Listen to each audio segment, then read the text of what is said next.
নরসিংদীতে রমজান মাস জুড়ে সুলভ মূল্যে বিক্রি হচ্ছে দুধ, ডিম, মুরগি। নরসিংদী প্রতিনিধির পাঠানো তথ্য ও চিত্রে দেখুন বিস্তারিত।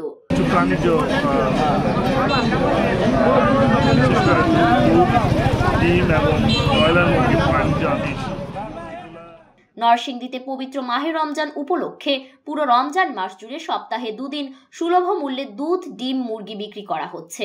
আজ বুধবার 5 মার্চ সকাল 11টায় নরসিংদী সদরের ব্রাহ্মণদী এলাকায় প্রাণী সম্পদ অধিদপ্তর নরসিংদীর আয়োজনে মাসব্যাপী এই কার্যক্রম গ্রহণ করা হয়, যেখানে দুধ পাওয়া যাচ্ছে 80 টাকা লিটারে, ডিম পাওয়া যাচ্ছে 12টি 100 টাকায় এবং 24টি 200 টাকায়, মুরগি পাওয়া যাচ্ছে কেজি প্রতি 170 টাকা, যা স্বল্প আয়ের মানুষদের হাতের নাগালে।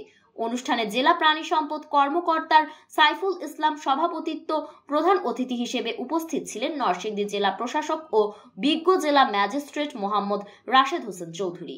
বিশেষ অতিথি হিসেবে উপস্থিত ছিলেন নরসিংদী প্রেস ক্লাবের সভাপতি নুরুল ইসলাম প্রমুখ।